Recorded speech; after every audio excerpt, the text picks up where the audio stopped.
Excited? Anybody in this room about to see J&J for the first time? So exciting. First time. First timers. They've never seen it. Well, you're going to have to stand up in the back. They're tiny little guys. They're barely visible over the speaker. So if you're in the back, you're going to have to... Like, ladies and gentlemen, Jared and Jensen, here they are. Pick them up in the chair. Oh, you little rascal. All right, well, here's the deal. They're not going to come out on stage. They're timid little guys, and they don't want to come out on stage. They feel like the audience is at a fever pitch. The audience has the energy pouring from every cell of their being. So I need you to get that energy up, and I'm going to do it by making this band play a little rock and roll, boys. Give me something. Yeah, like that. Yeah, like that. Are you ready? Are you ready? Let's do this.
Mr. Padalecki, Mr. Ackles, we had this whole thing in place where the boys were going to do a little rock and roll music, and then Jared and Jensen would come down from the work they were doing, and we could time out perfectly.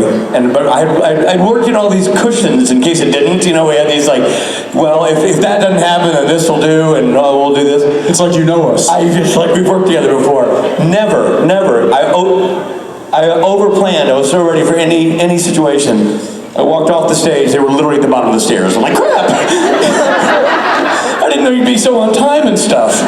Well, meanwhile, we're sitting there at the bottom of the stairs, and he's like, when Jared and Jensen come out, and we're like, I guess he's just like, what is he talking about? Like, I was killing time. I was doing the thing that I do when I... Same thing you do when you direct. Yeah.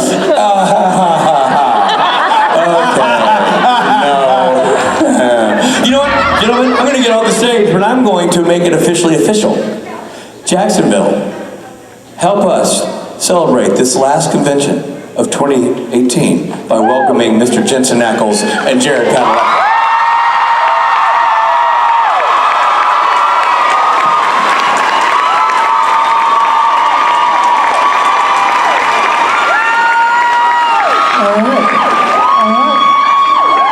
Guys and gals. Steven's going to be in all of my pictures.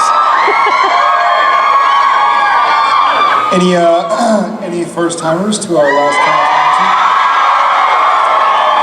time? So far, so good. What was the worst part? Right now. Yeah, that introduction I think was probably the worst part.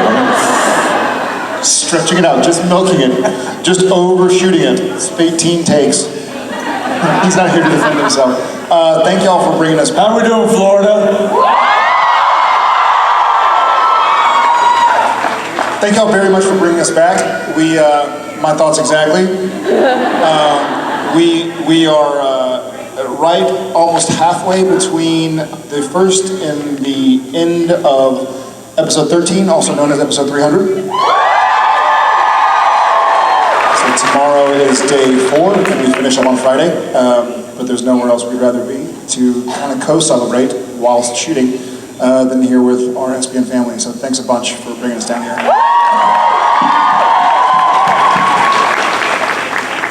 We tried to bring some sun, but there was no sun where we came. There's a little sun out there right now. Actually, yeah. A little bit. Yeah. We came from the rain, so I feel like we kind of maybe brought the rain. Did you bless the rains? We did bless the rain. We blessed it. Bless the rains down in Jacksonville.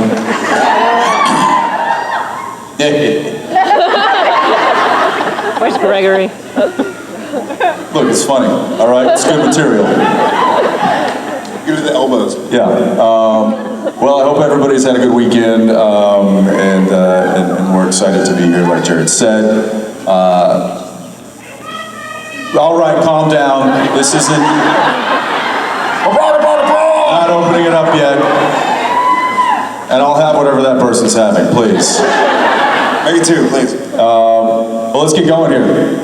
Let's do this. Let's do it. Let's do this best. You want to go over there? Yeah. Go over here. Why don't we start over here? No. You want to start over there? We can go start over there. Okay, fine. Let's start over. Now let's just go over here. That's So fine. I think we did it over there last time. So maybe we should probably go back over here. this time. Five here, five. So we're going left. Hi. If you both could say one thing to your respective characters, what would you say? To our psychic characters, To your respective Respective characters, characters, got so, yes. we can say one thing. Or your psychic characters. Who's this? I'm not hearing too good. Yuck. If I could say one thing to my character, I think I would probably tell him to stay in the bunker.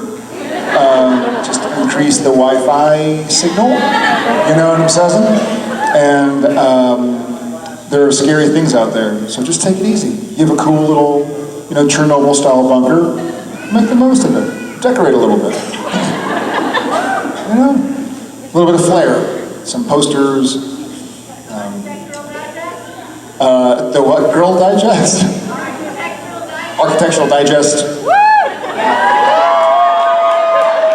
Best Asian beauties. Better homes and gardens.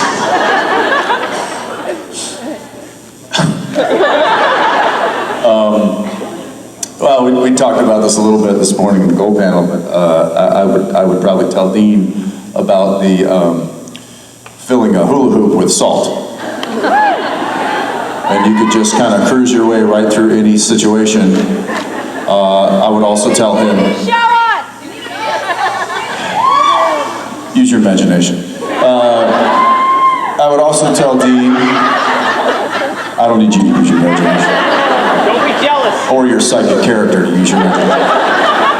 I would also tell Dean to maybe oil the doors on the Impala. It's about time. We get it, there's some nostalgic aspect to it, but oil the freaking doors. You're waking up the neighbors. What would you tell them?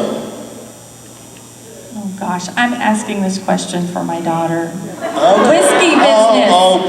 Whiskey business from today, this morning, you guys. Oh, got it. Perfect. Well, thank you. Suspenders, whiskey business. Thank you, guys. All right. Thanks a bunch. Thanks, daughter. Whiskey business. I wasn't ready. What is it? No, I wasn't ready. I wasn't Okay, expecting guys. My heart is like pounding out of my chest. I can't breathe. Is there a doctor in the house?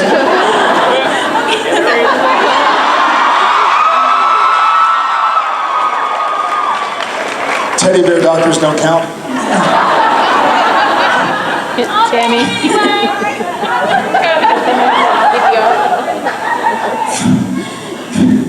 So my question was, what was your favorite Christmas movie? Bleh, I can't talk. Oh my God. What was your favorite Christmas movie as a kid?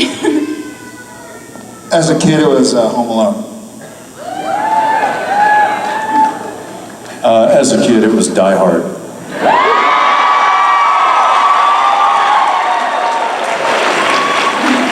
Look at that. You did great. Thank you. Thanks a bunch. Thanks for your question. Muppet Treasure Island. Hi. Muppet Christmas. This question is for Jared. I believe it was in season 2, and I believe you were filming in a cemetery. And as you were leaving, you said, I think she broke my hand, and the next episode you're wearing a cast. So I was wondering how you broke your hand while you were filming that episode.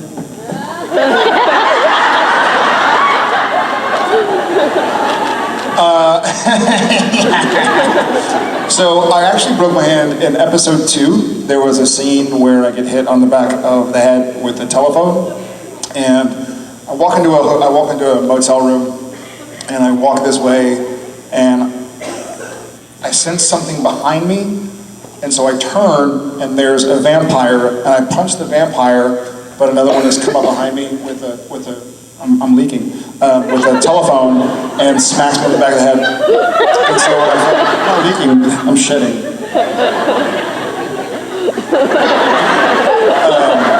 So as I fell, they're holding the camera there, and I fell, and I acted like I was passed out.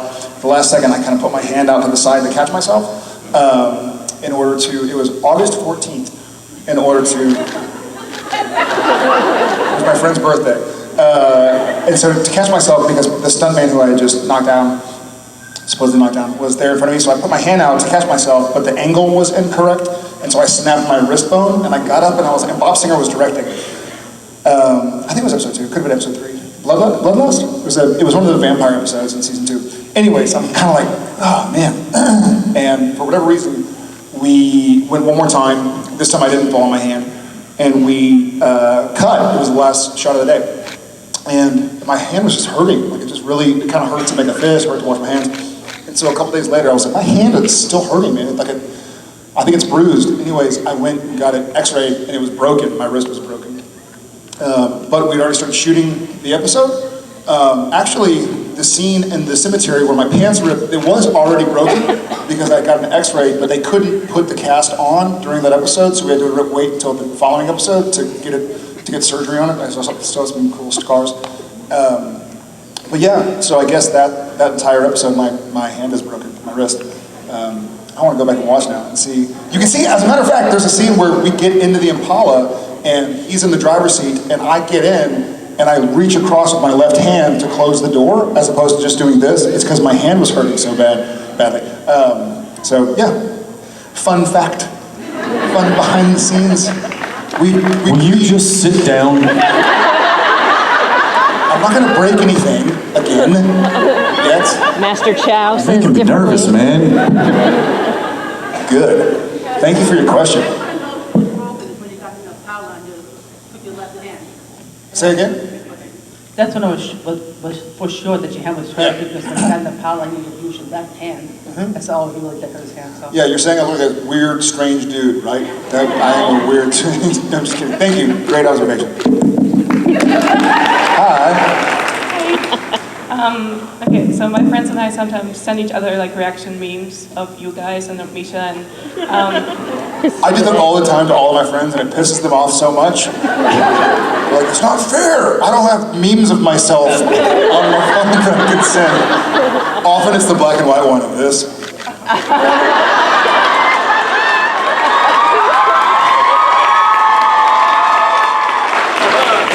I wish we got residuals for that, because it gets censored.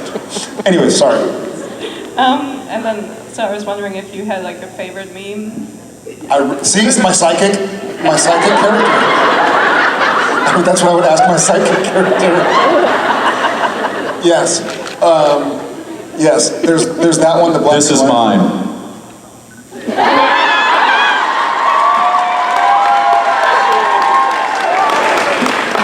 And now you know why.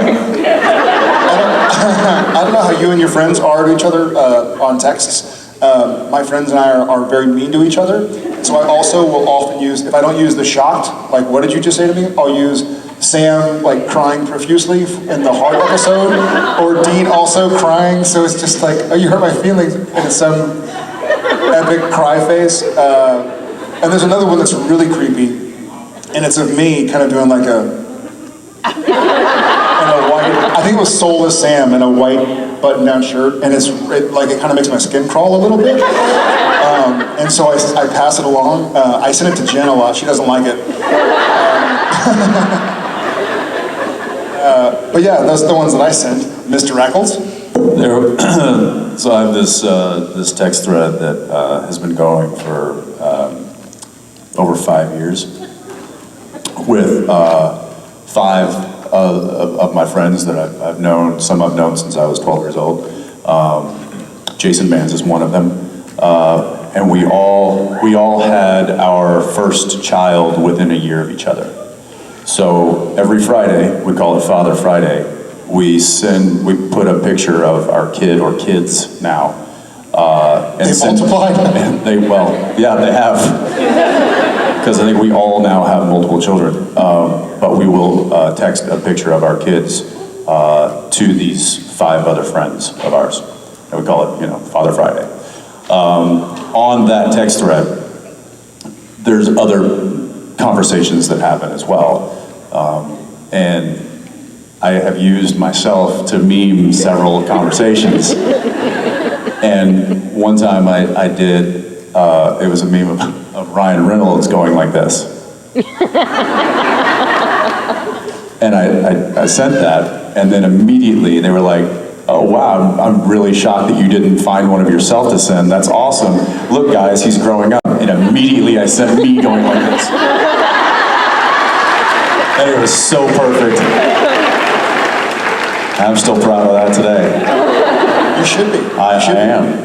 What are your favorite supernatural memes to send? What was that? Basically, same question. Do you send any supernatural memes to your friends? It is hard to hear over there. Oh, It's like, no, I thought this was a Gotham convention. I don't... It's Jensen mostly. Which one? I have like a whole folder. Oh, good. Okay. you can do a meme folder? There's like a lot of you and Jared and Misha. A lot of Misha. You just make... She's basically saying you need to be more expressive and make stupid faces. Sam is not expressive. Like this one. Awesome. Well, thank you. Thank you. I'm glad we could help you with your meme game.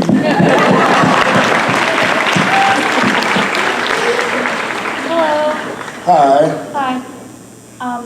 What is a unique theme from the show that you try to exemplify on a somewhat normal basis? Great question.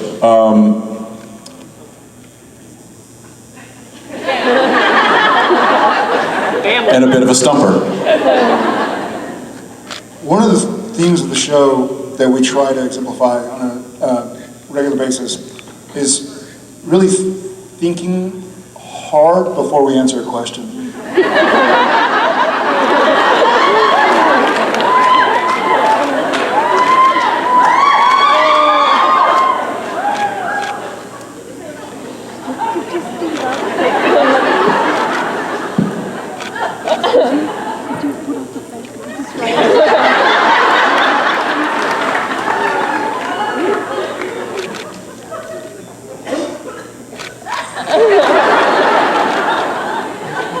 It's so stupid.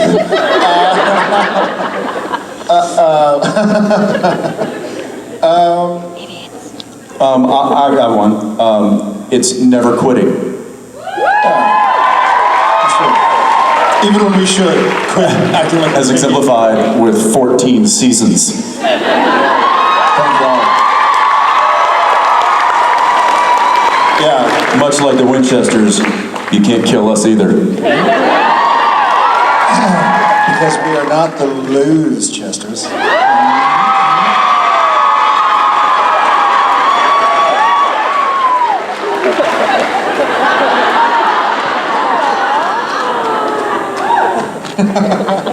Yeah, never quitting and sacrificing. Sacrificing for the greater good, ideally. What we think of the greater good. Thanks so much. Thank you. Got one. So I promised my daughter that I wouldn't ask an inappropriate question, so here goes with a serious one. No, come on now. There's so many going through my mind, you just don't want to know.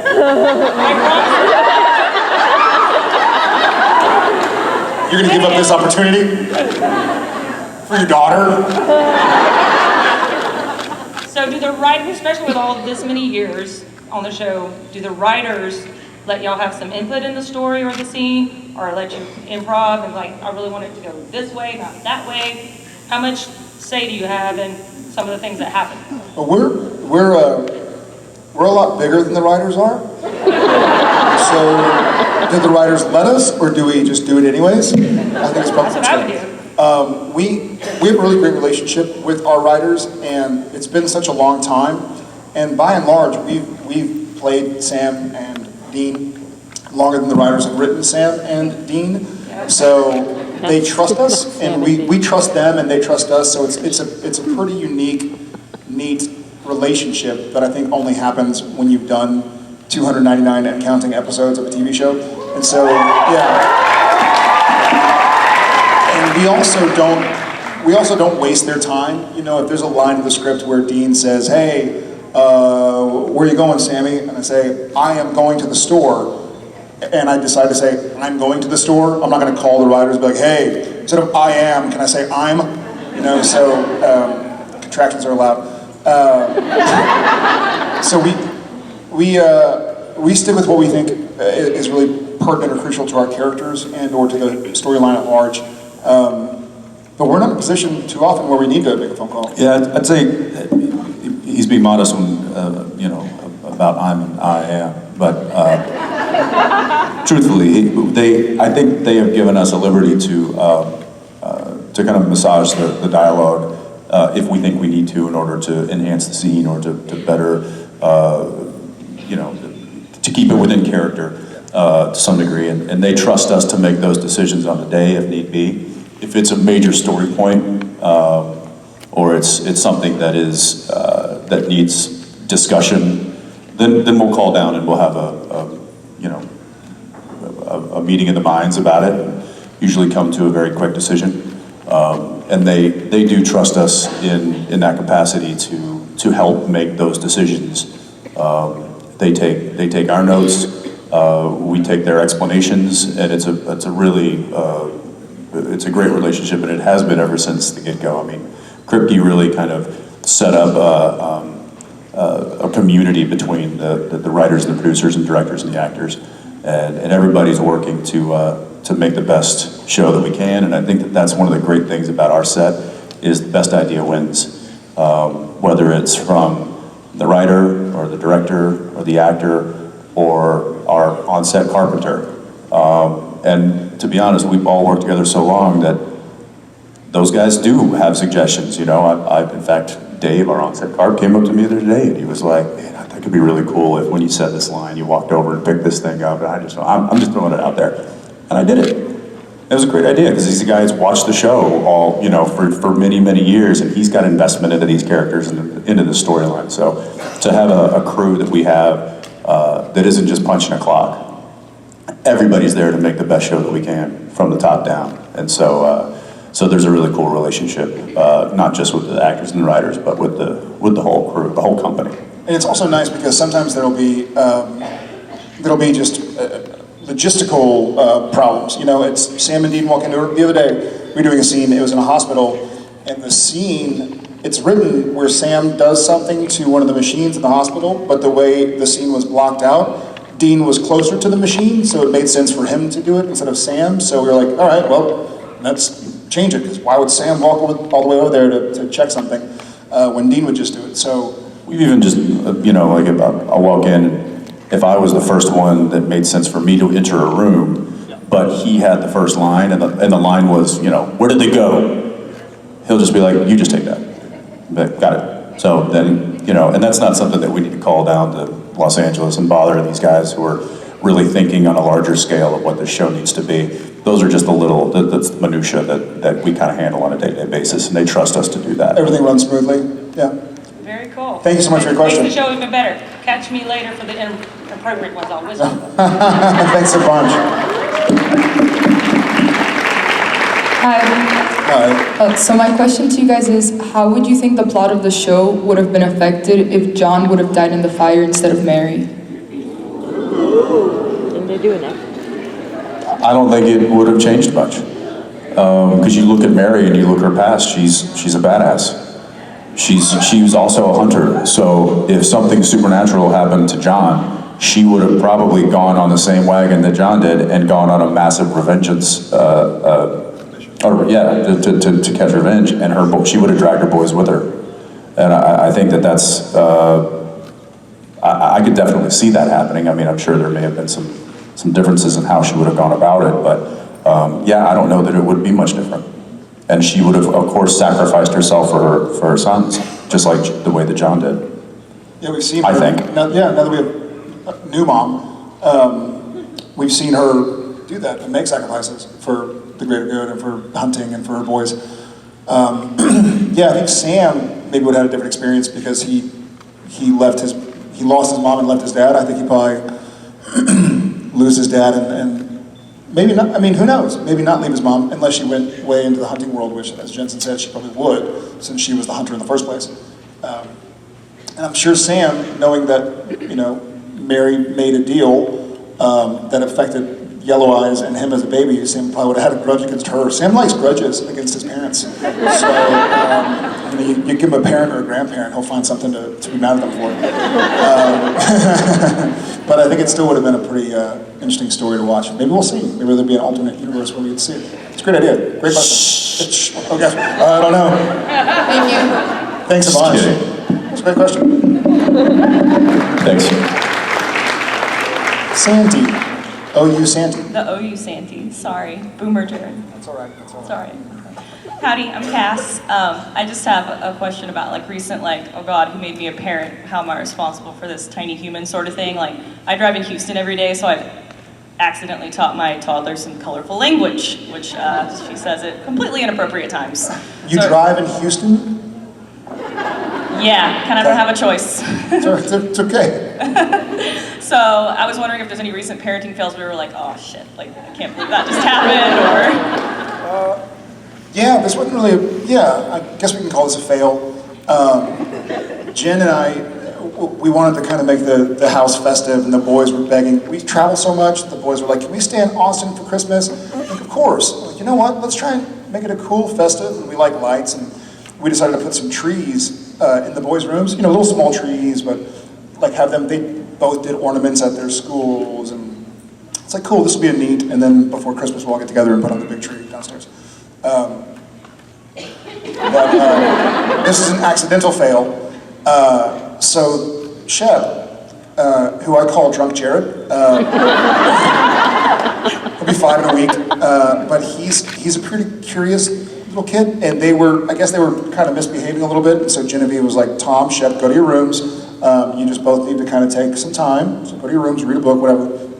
And about 15 minutes later, Tom starts yelling, Mom, Mom! And so Jen kind of goes up, she's like, yes. And they've all been sick. And Tom goes, Shep, he figured out a way to make the lights shock him.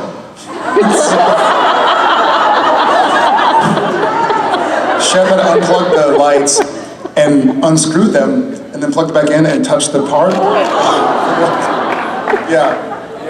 Funny, but not funny. And so Jen calls me, and it's another one of these moments where Jen calls, and I'm like, hey! And I see her face like, hey. And she's like, I need you to talk to Shep. I was like, what's going on? She's like, well, he almost tried to kill himself and burn the house down. I'm like, okay, well, tell me some more info so I know what's going on. So Shep gets on FaceTime. I'm like, hey, buddy, what happened? He's like, the lights got unplugged. Okay, what else happened? And Jen's like, you're not gonna get in trouble, just tell your dad. He's like, well, I turned them in a circle. Like, you turn the lights in a circle? He's like, yeah, and then they came off. And when you touch it, it makes you feel funny. So, it's sort of an accidental fail, but you gotta be on your toes with these little guys. When Odette gets bigger. Trust me, you'll be fine. I was recently one of the parents chaperoning a field trip for my daughter's kindergarten class. And I was the only dad.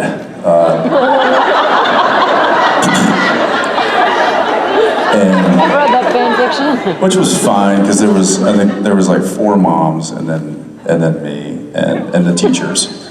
And so I was basically just the pack mule. Like they'd load me up with the cooler and all the snacks and the backpacks and the jackets, and I'm just, which is fine. But at a certain point, they were like doing some like arts and crafts or something. This was out at a farm, and I noticed that JJ was trying to get to the front where she could hear the counselor lady explain what was going to happen, and one of the little boys shoved her. Because she kind of came up next to him, and he just turns and goes, boom!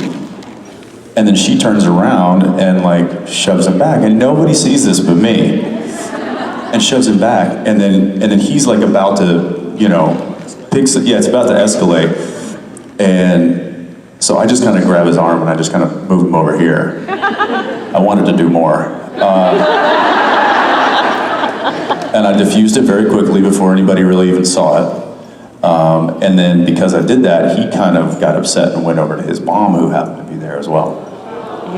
Didn't say anything, was just like upset. And mom was like, what's wrong? What's wrong? And he was just like, nothing.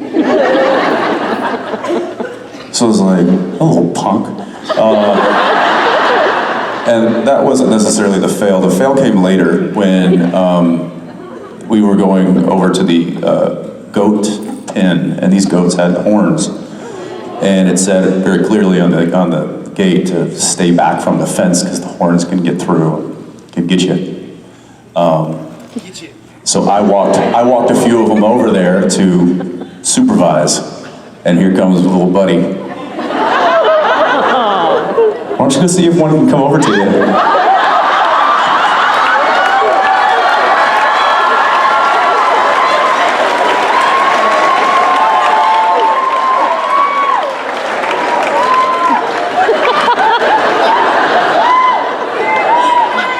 And one started to kind of motor over to him, and he was right against the fence, and I was literally just holding the other like 4 kids back, and I'm like, shh,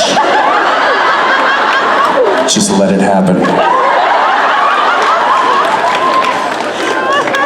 I will say though that before the goat got too close, I reached over and I grabbed the back of his collar. I grabbed the back of his collar and pulled him back, and I was like, no, let's go, come on back. But it was an attempted fail. I gotta be careful, I gotta curb that, because I know I'm gonna be put in that situation a lot with 3 kids. So this is the way he pulled the kid back. Right as the goat was getting close, he's like, all right. I was saving him. I had to save him from the goat. The goat was gonna get him. Back up, kid, back up. Just don't.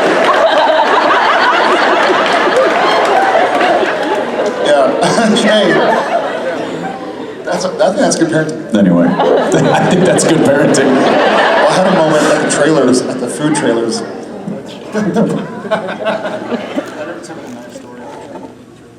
Okay, I'll tell it another time. I don't go to prison. Thank you. Thank you so much. Thank y'all. Hi. What's your favorite special effect or practical effect to film? Ooh, I like shooting guns. That's not really special effects or practical. I mean, doing something logistical.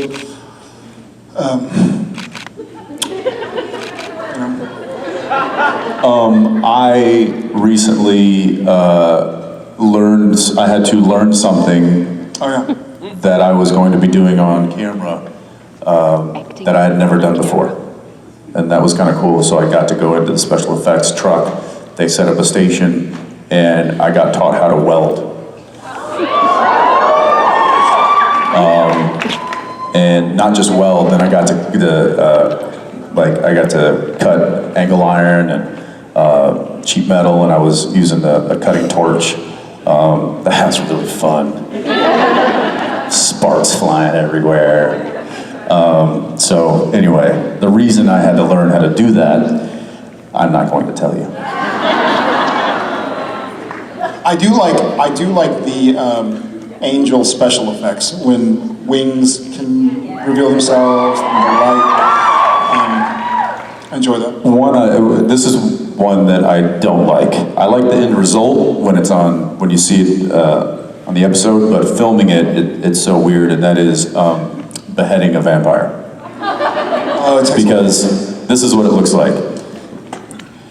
If I'm the vampire and Sam for this reenactment, he'll play the part of Sam. Don't touch me, Dean. I'm like, either your hair is on your chin or that's the longest whisker I've ever seen in my life. I'm saving it. So I would be the bad guy. He would step in with machete and stop. I would step out. Jared would overlap that action and try to swing through the exact spot. Now that's kind of difficult. Because it's also, the blade is, you have to get at the exact The same angle of the blade trajectory. is, yeah. So this is the way you were, is that, and then we're... Yeah, so then I'd step in again, line up, let him line up, and then I would step out and let him take a free swing. Then I would step in, he would step out. I would try to line up my neck, because they'd have a freeze frame, on right where the blade hit, and then I would collapse. And then The third part, and this is the stupidest part, a fake head. matching the vampire's head. An actual like dummy head So in comes is visual effects. then held by generally Robin, our props on-set props department. To match the exact And then place she where it would- yeah, was, she would try to- angle of the nose, Angle of the nose, the tilt of the head, and then they would say 3, 2, 1, action, and this is literally what happens to the head. And it's a pretty drawn out process. Like that just took 60 seconds, but it takes 15 minutes, 20 minutes. It takes quite a while. It always looks great, but they're Yeah, doing them again, kind the of- end result is fine, but getting it done is Yeah, especially when they happen in the beginning. and of it's the so fight scene. anticlimactic. It's like, okay, and pause there, stop, great. One person, you step out, and I'm gonna need you to overlap that action. That was too low. I need to bend Angle there. No, that wasn't. No, that. Especially when they're at the beginning of a fight, because you've blocked out this fight. It's going to take all day long, and then you get caught up. You want to get some momentum going, so that's kind of a difficult effect, but fun. Yeah, life is good. Thank you. Thank you. Hi. Hi, I'm Daniela. I was wondering, Jensen, what was it like filming the house tour with Daniil and Jared? Do you think you and Jen would ever consider doing it as well? You first. Filming the house, is that what you said? Yeah. Yeah. It was cool. It was an afternoon.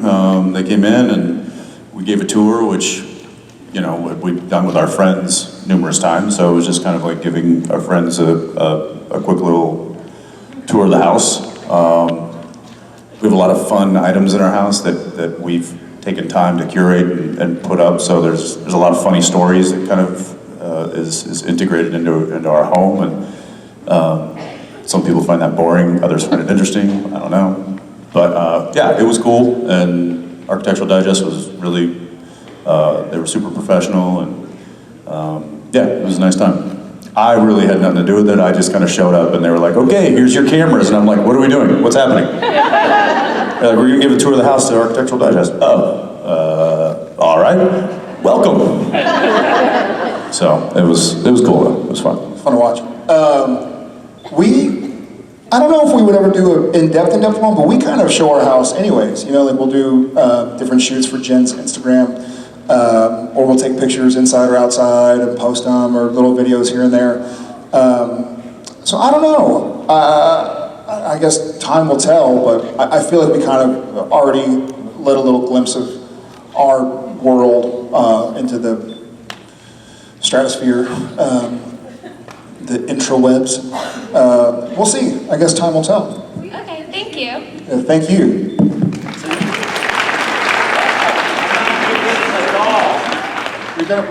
We have a bunch of stuff in there.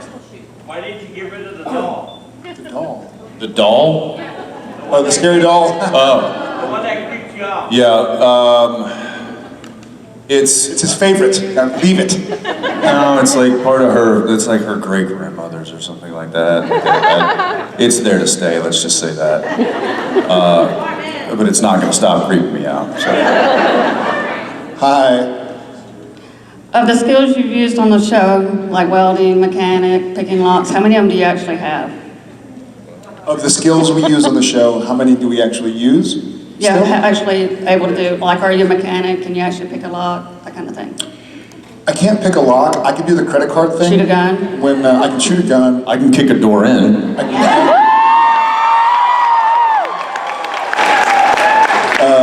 I can knock somebody out. I can't get hit by a car. I cannot test that theory. You can. I can't weld, but I don't weld on the show. I guess I technically have a driver's license. But you don't drive. I can read and I can Google some stuff. I mean, I can read real good. Real good. I would say our weapon skills are pretty good. They're probably not quite as broad as the Winchesters, but we certainly know how to handle the ones that they give us, and that came with proper training. Other than that, other skills. Driving, I can drive that car pretty well.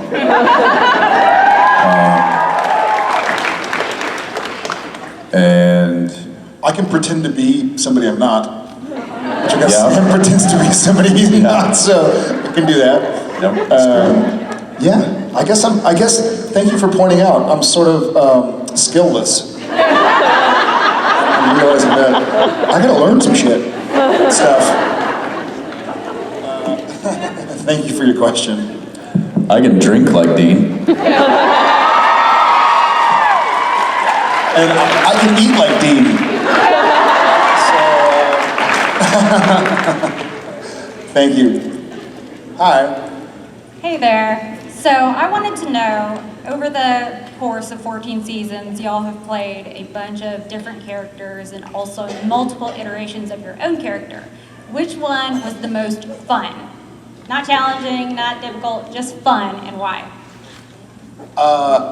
I've often said I like Soulless Sam. I do, but something else was brought to my attention in the last couple of weeks, and maybe I might have to explain what this is, but I also like playing Gary Sam. That was fun in a proper sense of the word.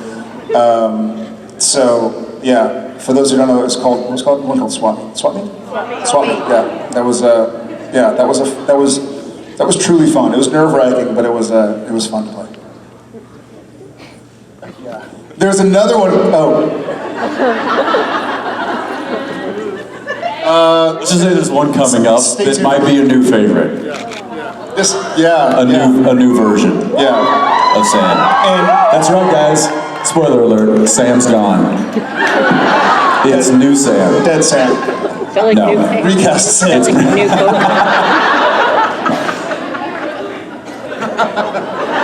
Yeah, stay tuned. You'll see. Yeah, This will make sense someday. Okay. What was it? What was the question? Different version. What's been the most fun? Oh, the most fun. Demon Dean. I'm gonna have to go with Yellow Fever Dean.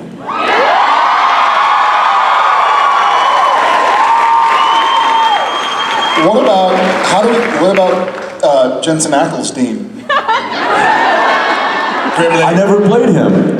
You played Jensen Ackles as Dean. But I played Jensen Ackles playing Dean. Played Dean playing Jensen. I played Dean, played by Jensen Ackles. Playing Jensen Ackles, playing Dean, playing Jensen Ackles. Stop it! When you really think about it, it was Jensen Ackles playing Dean. It's not. Playing Jensen Ackles playing Dean.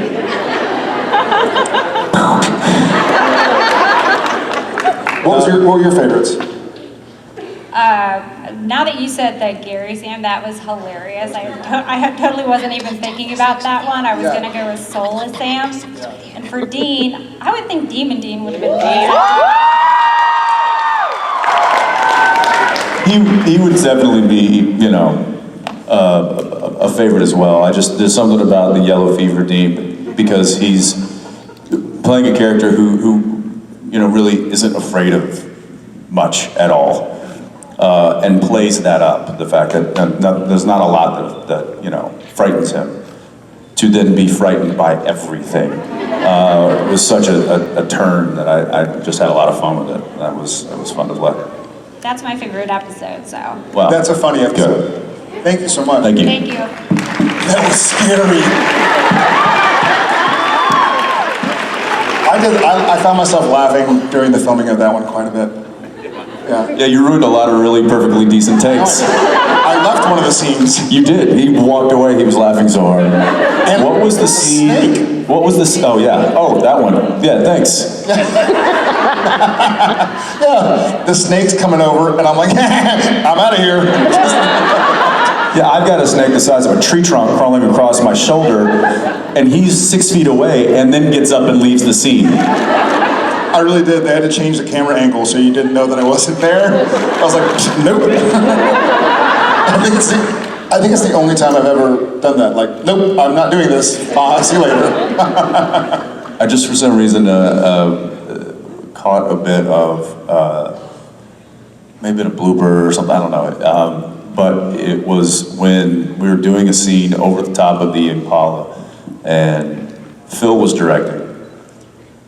And you were laughing so hard on your off camera, and it was an over, and I couldn't get the words out because he was just like crying. He was laughing so hard, but the camera couldn't see him. It would just barely see him. You're like Something like that, yeah. And so I was like, I can't say these words to him because his face is so puckered and it's like leaking.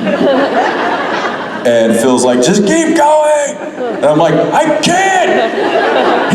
Are you seeing him? Does he have to be in the scene? It was a Riverview. And no, it was at the... Yellow Fever! It was Yellow Fever! No. Yes! It was in the junkyard. It was Bobby's junkyard. I don't know. We're both in suits. It's Bobby's junkyard, 100%. And so I make him turn around, and he does the scene because now this shoulder's on camera. And you're just catching a little piece of him, but you see this.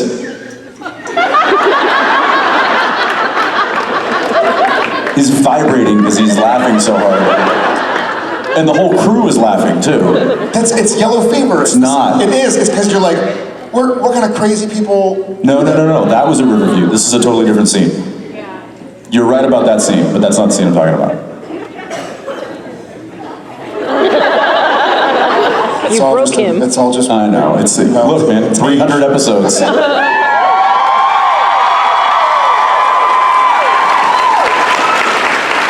now I want to see what that is. We're in a set where we're in a location in the 300th episode that we're filming right now that we haven't been to since season 8. And walking through the set last Friday, it was amazing. Like all of these memories came flooding back, and I was like, just walking through this little section, and I was just like, wow, I remember this vividly. I remember this. I remember this. I remember this, and it was 6 years ago. Ellen and Joe, the hardware store. Mm-hmm. Do you remember the scene between where Dean essentially tells Benny goodbye? That one. You remember one of my favorite scenes without dialogue in supernatural history, the introduction of Death, walking down the street? Yep. Yeah, there's been a lot of great episodes and scenes filmed in that area. The end. The end? The glimpse into the future of post-apocalyptic. Fight the fairies. Fight the fairies. So I get loaded into the car and I'm like, you fight those fairies! Yeah. And we haven't been there in 6 years, and so we go to shoot there, and like you said, you get back there, you haven't set foot in that place for 6 years. And it's because it became really the only place in Vancouver. It's called the Back Lot, and it's a film set lot that looks like a main street of a town, but it's not. It's a facade. And it was really the only place in town, and we started using it immediately. It actually got built from the movie The Watchmen. they had originally built it and then left it, and the people that owned the land just left it up, and all these other productions started going, oh, well, can we use it, can we use it? And so Supernatural ended up using it quite a bit for a number of years, and then big movies started coming up, and big shows, you know, Netflix shows and Amazon shows, and they just kind of outbid us, and we weren't able to use it for quite a while. But we got in there for this episode, which is kind of cool. Hi. Hey, you guys are kind of big celebrities now, but you used to be regular people, like us regular people. I mean, I didn't want to say it. Well, I was just wondering if you've met celebrities on or off the show or out in the wild where you fanboyed over them the way regular people fanboy over you now. A bunch. Yeah, I sort of, I've met a few and kind of laughed, not expecting to react like that. The one that sticks out is Mike McCready, the guitarist for Pearl Jam. One of the traveling tour managers was a fan of Supernatural. They had a concert in Vancouver. And so we take Jen and Daniil, and we walk into the green room because we have backstage passes and whatnot. And McCready's standing over there, and I don't realize it, but Jen starts trying to get her hand away from my hand, and she's like, "You're hurting my hand." She's like, "What's wrong with you?" I guess I just started kind of like squeezing her hand, like in a really creepy way, like, "This is weird. He's right there." That's kind of one that sticks out to me. I just had one recently, and I never got confirmation on who I thought it was, and I'll tell you why. So I was, that's kind of how I sounded. I was in the gym at a hotel, and I was working out, and it was just me, and there was an older gentleman on the elliptical thing, and then a woman over on the bike or something, and that was it. It was a small gym, pretty empty. And I was sitting there, and the gentleman got off of the elliptical and went over and started doing like cable stuff or whatever. And I looked at him and I was like, no. And I looked down, I looked back up, and I was like, okay, all right, what do I do? And for the next like 10 minutes, I didn't work out at all. I was like, oh, maybe I just need to get some water that's over by his station. And I'm like,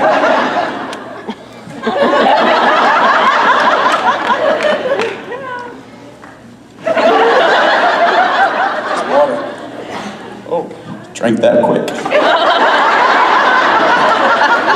I don't know why I walk like that in the gym, but I do. And I finally realized, I was like, just ask him. Just be like, oh, are you playing in town? Or say something. And I literally couldn't build up the nerve to ask him. And I was like, well, this is ridiculous because I'm not working out anymore. Like, this is pointless. I'm just stalking this poor gentleman in the gym. And it's a very small gym, and I'm sure he's starting to notice it. And so I left. I was like, this is ridiculous. I'm leaving. I'm just going back to my room. How did you walk out when you left?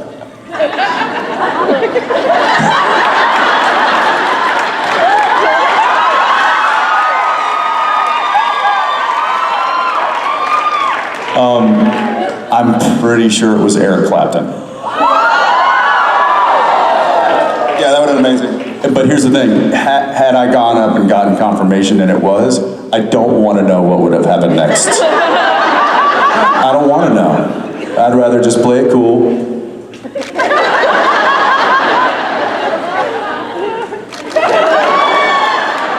Which isn't cool at all. It's probably worse than just going up and freaking out. But anyway, I'm pretty sure it was him. Yeah, that's funny. You make me remember. I was at a restaurant in Sausalito, California, and we walked in. It was a nice Italian restaurant, and at the corner of my eye, I kind of saw a guy sitting in the front bar area with big old headphones on, and he was kind of like, he had a computer on his desk, and was sitting there kind of like just swaying to some music. And I remember kind of going like, this doesn't seem like the right place for somebody to come in and just start listening to headphones. So I didn't think much of it. And then I kind of glanced over and go like, who is this dude at this nice Italian restaurant who's just like sitting here jamming out to the music in his head or his headphones? And I look over and I'm like, oh, Carlos Santana, got it. He can do whatever he wants. As if he needed my approval or something. He can stay, guys. He's with me.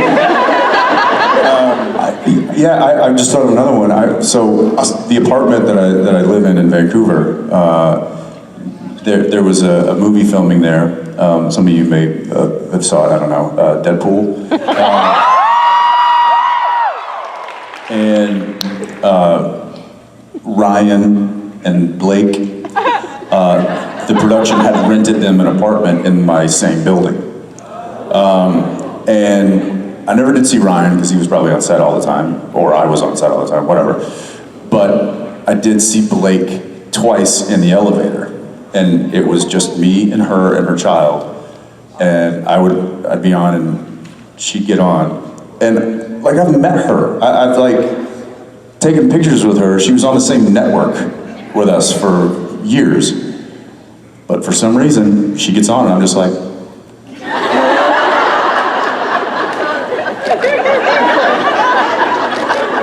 don't make eye contact. Don't make eye contact. And she never said anything to me, and I never said anything to her. I And think she probably thought you were a weirdo. probably. Which is probably the same thing Eric Clapton thinks now. When he first told me the story, it was slightly different. He omitted something. He said, he heard Ryan and Blake were in the same building, and he never saw Ryan. But when you told me the story, you said you never saw Ryan because the drone wouldn't go as high as his floor? Or the blinds were always closed or something? I forget what you... And I'm pretty good at flying that thing now. I had something the other day. I've had these things where people can't quite figure out, especially sometimes when I'm bearded or during off season or something. I can tell they're staring at me, but they don't know why.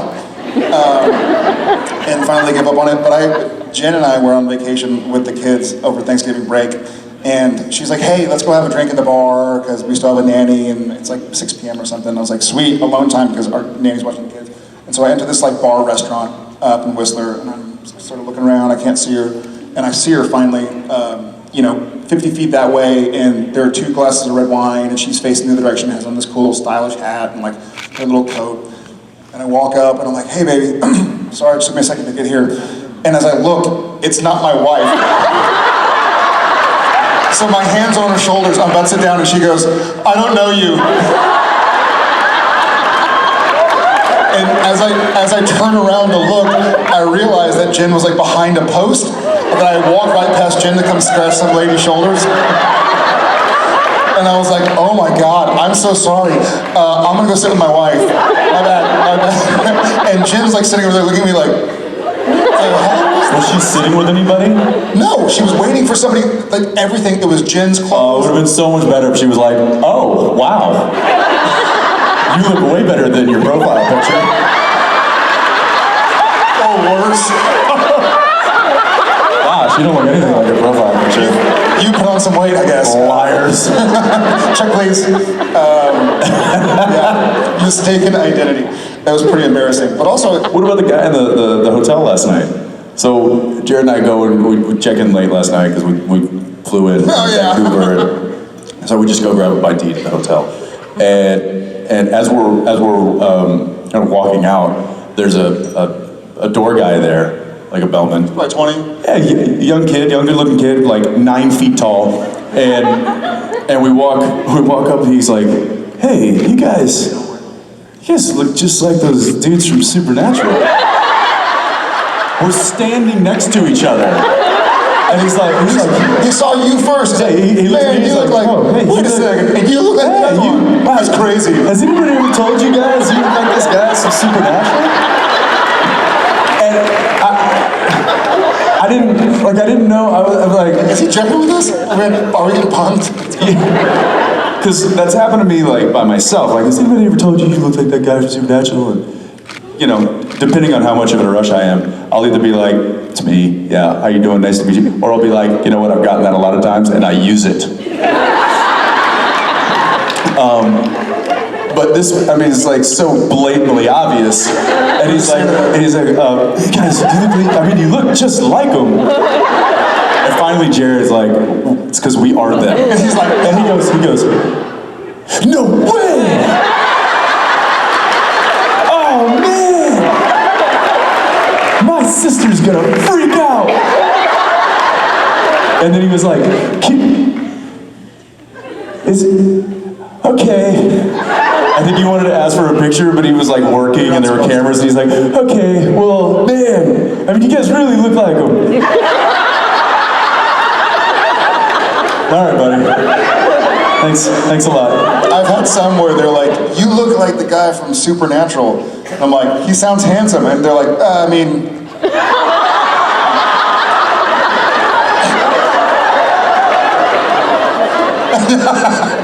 the angel, you mean? No. Yeah, identity, funny thing. Thank you for your question.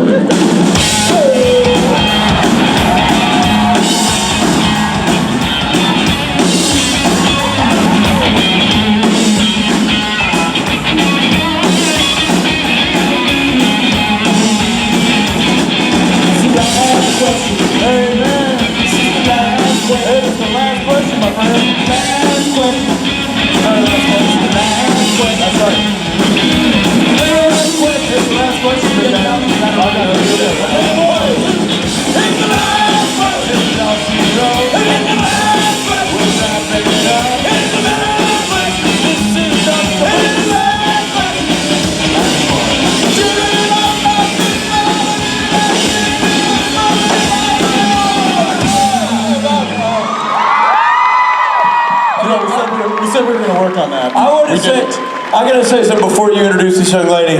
I feel like we've hit a true milestone as a unit. A new low? No, you know damn well we can't go any lower.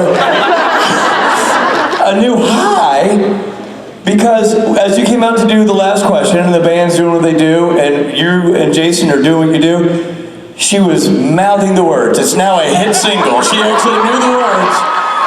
She was literally over here going, I mean, right in time with you guys. And I'm like, well, gentlemen, we've arrived. Tell Jensen. I did not know it, so. She actually said to me, she goes, Jason's off. She did not. She was not wrong. That was awesome. Anyway, ladies and gentlemen, yes, SBN family, men and gentlemen, and ladies and girls of the SBN family, please welcome Martha as our last question. 2018. Martha, where are you from? Yes. What is your question? Where What is your? That was our question. Okay, so Wait, where is your question? What is you from? I'm from Miami. Miami. Bienvenido a Miami. I learned that from Will Smith. Welcome to Miami. Bienvenido a Miami. Lo siento. I apologize. I already did that on Espanol. Sorry. It's a long flight. No, un poquito. Okay. First of all, I want to... You're holding a microphone. she's got the lyrics. Excuse me. I just need you to hold this. Don't use it, just hold it.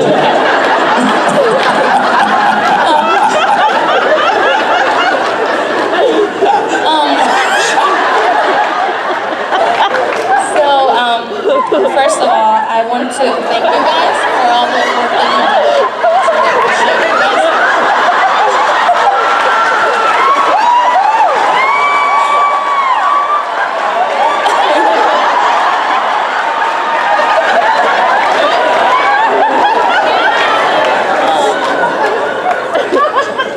Billy didn't come. Thank you back. Anyway,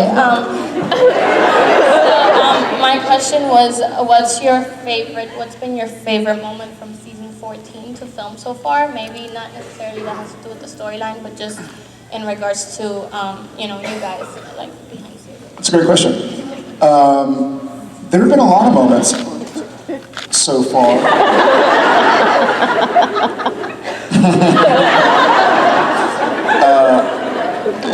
I'll say this. this is kind of a strange answer because it hasn't yet happened, but my favorite moment that I've been looking forward to for a long time, we're going to film in 4 days. So even though it hasn't happened, I know it's going to be something that is going to be very, very special. So I'll go with that. Well, you stole mine, so. All right. I will, I'll say another one. Another one of my favorite things that we have filmed is a bar fight that will be coming up very soon. There you go. There's not a whole lot I can say about it without giving too much away. So there's a fairly epic bar fight that comes that's coming up. Is it the next? No streams. We won't spoil. No. I'm just trying to figure out what episode it is. I feel really bad for messing up your hair early. I just might choke on a rye. He found that outside the parking lot, so I'm gonna do that. When Rob's not here, I really freak out, man. Oh, it's stuck. Crap. Okay. Yeah, that's. So coming up soon. Unfortunately, both you haven't seen yet. That's creepy level expert there. That's Thank you. Yes. Thank you, Martha. Thank you.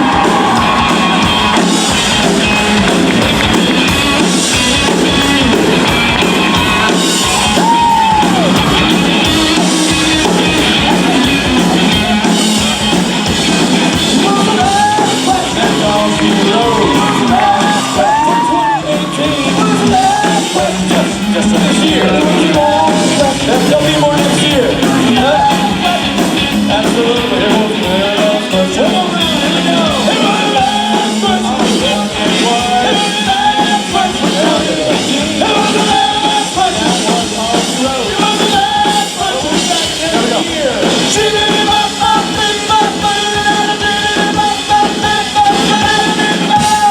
Ladies and gentlemen of Jacksonville, and the surrounding counties, a big end of the year. Thank you, goodbye to Mr. Jensen and Jared Padalecki.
Ladies and gentlemen, the first ever,